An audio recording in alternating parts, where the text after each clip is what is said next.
কোনো ভিলে গাছের পাতা লড়লে কারেন্ট অফ করতে হইবে। যে কোনো ভিলে উফরে মানে আসমানের দিকে যদি কোনো শব্দ হয় দেখা যায়, সাউন্ড হয় দেখা যায়, কারেন্ট লগে লগে অফ, মানে বৃষ্টি শুরু হতে পারবে না, হ্যাঁ ফোড়া ফোড়া দেখা যায়, সিডি সিডি পড়বে, কারেন্ট অফ দেখা যায়। এরপর দেখা যায় যখন নামাজের রক্ত হইবে তখন কারেন্ট থাকবে না। এরপর দেখা যায় সন্ধ্যা হইবে তখন কারেন্ট থাকবে না।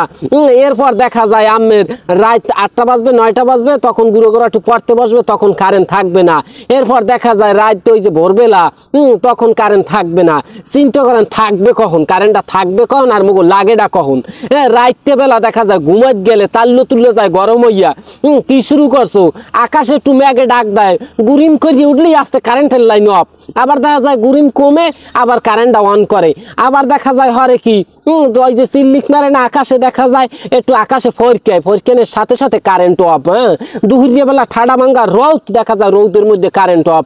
হ্যাঁ রৌদে বলে একসের ক্ষতি হয় কারেন্টের। যাই হোক এরপর বৃষ্টি পড়লে তোমাকে কারেন্ট থাকবে না, দেওয়াই পড়লে কারেন্ট থাকবে না, জম্মের গরম হইলে কারেন্ট থাকবে না, দুপুরিয়া কালে থাকবে না। এরপর দেখা যায় তোমাদের কোনো কালেই কারেন্ট থাকে না, নামাজের রক্তগুলোর কালে কারেন্ট থাকে না, ফজরের টাইমে থাকে না। তাই মানুষ কারেন্ট হরবে কি, মিটার ভাড়া, ডিমান্ড চার্জ, 14 গোষ্ঠীর চার্জ সব তোমাকে দিয়া এইপর আমরা কারেন্ট পাই না। কে কিল্লুগিয়ে দেখা যায়। হ্যাঁ তোমরা এগুলো কিল্লুগিয়ে করো। রাত কেলে যেকাল ঘুমাই গেছি ও সমানালে একসের গরম, জম্মের গরম, গরমের চোটে দেয় কি দিশে কাশা পাই না। হেরবার দেখা যায় দুয়ার মেলিয়া বইতেই হ্যাঁ বাইরে কোনো বাতাসও নাই। কে কিল্লুগিয়ে দেখা যায় একটু মেঘে ডাকাটা কি করছে যে বৃষ্টি যে কোনো মুহূর্তে নামতে পারে। তাই বৃষ্টি নামতে পারে এই দেখে সারা রাত কারেন্ট অফ রাখছে। চিন্তা করেন তাইলে বৃষ্টি নামলে কি হইবে একটু বোঝেন। বৃষ্টি নামলে মনে হয় 2-4 এক সপ্তাহের মধ্যে কারেন্টই দেবে না। এরপর দেশে যাইয়ে হয়েছে ফজরের পর একালে কারেন্ট দিয়ে মানুষ হরে কি 6টার কালে কারেন্ট ধরে খেকাল ঘুম হয়। এ মানুষ উঠতে দেখা যায় কাজ কাম আছে না দিনে।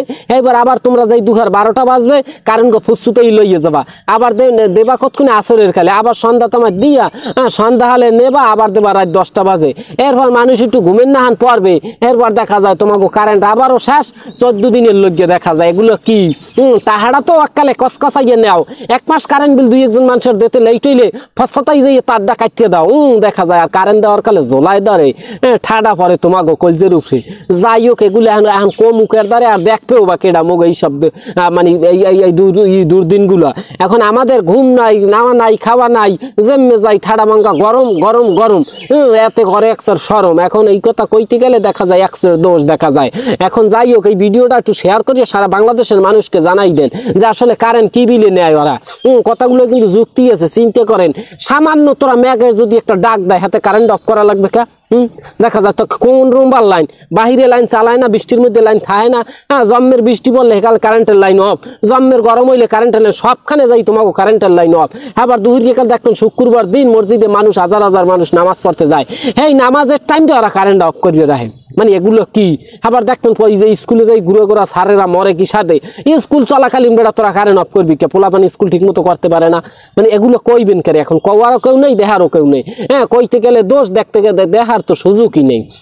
যাই হোক এখন বিষয়টা যে কারেন্ট তোমরা যারা আসলে সাপ্লাই দাও, হ্যাঁ কারেন্ট দেখা যায় তোমাকে একটা শিডিউল করিয়ে দেওয়া উচিত। হ্যাঁ যে রাত্রে বেলা অন্তত পক্ষে কারেন্টটা থাকুক, মানুষ একটু ঘুম হোক শান্তিতে। হ্যাঁ তোমরা ওই যে কি কয় ওটারে 7টা হইতে 10টা সময় কারেন্ট তোমরা নিয়ে রাখো, কোনো সমস্যা নাই। এবার সন্ধ্যার পর তোমরা 2-3 ঘন্টা দিও না, সমস্যা নাই। কিন্তু ঘুমানের কালে আর দুপুরের কালে কায়দারম রৌদের কালে একাল তো তোমরা কারেন্ট দিতে পারো। এবার দেখা যায় তোমাকে করা উচিত কি নামাজের সময়গুলোয় অবশ্যই তোমাকে একসের কারেন্ট দেওয়া উচিত। হেকাল তোমরা কারেন্ট দেন কাল জোলাই ধরে। এখন এ কথা কইতে গেলে কায়দার দোষ দাদো খবরদার এমই কইছে আমের আর কেউ কইয়েন না। তবে কথা হয়েছে, কথায় যুক্তি থাকলে অবশ্যই কমেন্ট করবেন, ভিডিওটা শেয়ার করিয়া সবাইকে দেখার সুযোগ করিয়ে দেবেন। যাই হোক ভালো থাকেন, সুস্থ থাকেন। আম্মেকে লাগে এক্সের পরবর্তী ভিডিওতে আবারও দেখা হইবে। ততক্ষণ পর্যন্ত মোর কালাবাই পেজটাকে ফলো দিয়ে আম্মেরা একটু পাশে থাকেন।